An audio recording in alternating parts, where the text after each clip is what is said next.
Hey, I'm Dark Note, hope y'all are doing well. In this video, I'll be showing you how to build Silverwolf.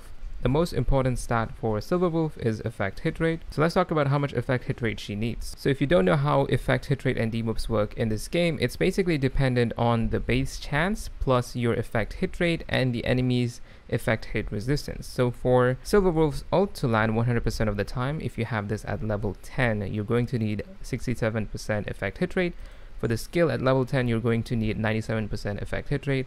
And if you want to land the bugs 100% of the time, this at level 10 will need 132% effect hit rate, which I don't really think it's worth going for. You can leave this at a slightly lower chance than 100%, and you're going to land it most of the time. These buffs are not really worth building that much more effect hit rate for. So if you want to just land the skill and the ultimate 100% of the time, you're going to need 97% effect hit rate in total if you have these skills at level 10. If you don't have them at level 10, you have them at level 7, you're going to need 106% effect hit rate. So you want to try and aim for 97 to 106% effect hit rate on Silverwolf. If you want to land these two consistently, depending on your level, you might need a little bit lower. Now, it's not that difficult to actually get into that 97 to 106% effect hit range, as the free light cone gives you 40% effect hit rate. Her traces will give you 18% once you unlock them all, and if you use an effect hit main stat 5-star relic, you're going to already be in that range. Now, you don't have to use an effect hit main stat if you have at least one line of effect hit rate, even if it does not roll into it on every single piece of your gear. That will be 3.4% per piece on a 5-star gear. And assuming you're not using an effect hit main stat, that will be a total of 20% effect hit rate from substats alone. That's assuming you do not roll into effect hit rate at all. And if you use the planar ornament, that gives you 10% effect hit rate, that's another 10%, so that's 30% effect hit rate. Add that to this 40%, that's 70%. And the traces will put you to 88% effect hit rate from substats alone. Now, if you manage to get some rolls into those substats, you'll be easily able to get into that 97 to 106 range with just substats alone, which will let you build your Silverwolf as more of a DPS and build more damaging stats. So let's talk about best relics for Silverwolf. You can use the 4-piece quantum set to increase her damage. It also lets her ignore 10% defense and another 10% if the enemy is quantum weak. You can also use the 4-piece musketeer set, which gives her attack percentage, but more importantly, it gives her 6% speed, which makes it a little bit easier to hit that 135 to 140 speed threshold that you're going to be needing once you start doing late Memory of Chaos, as the enemies are going to have much higher speed and you're going to have to keep up with them. You can also use the 4-piece break effect set and build a lot of break effect honor so that when you break the enemy's shield with Silverwolf, it's going to do a lot of damage.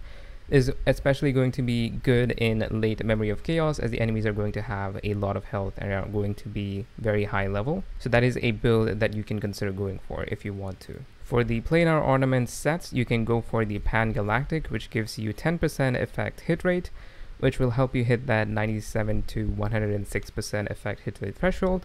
If you already have effect hit rate in that range, you can go for this one, which gives you 5% energy regeneration rate, which is also nice to have.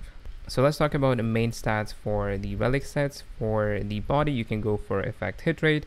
If you already have enough effect hit rate, you can go for crit rate or attack percentage. For the feet, you can go for speed to hit that 135 to 140 speed threshold. If you already have that speed from substats alone, you can go for attack percentage. For the spear, you want to go for quantum damage boost. For the rope, you can go for attack percentage. You can also go for break effect if you're going for that break effect build.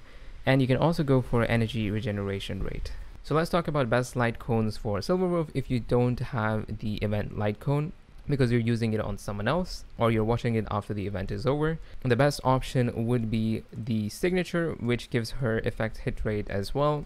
And it is lower at R1 compared to the free option at R5 that you get for free. But in exchange, it does give you crit rate and it gives her more damage. Though for this light cone, you might need to get a little bit more rolls into your effect hit rate on your relics. The Wealth light cone is also good if you want to use her as a sub DPS Silverwolf. It does increase her damage to debuff enemies. For the 4-star ones, the Poles of Sweat light cone is also really good. Basically gives her another chance to defense shred the enemies. More defense shred is always nice. This is not as good on her. The break effect is nice, but shock or wind makes it conditional, as she obviously does not apply shock and wind. So if you're using her with characters that apply shock and wind, maybe, but otherwise it's not that great if you have the other options. This one increases her damage but does not give her any effect hit rate, so you will have to get that from elsewhere. This one is not that great, even though it does give you effect hit rate. The dot 24% is useless because she does not apply damage over time to enemies. This one is also okay if you want to go for a DPS build. Your basic attacker skill will let you deal additional damage based on your attack. Again, does not give you effect hit rate, so you'll have to get that elsewhere. And that's a short guide on how to build Silverwolf. If you have any questions or corrections, you can leave them down below in the comments. If you found this helpful, consider leaving a like, and for more videos like this, do sub to the channel. I'm Dark North. Thanks for watching. Have a good one.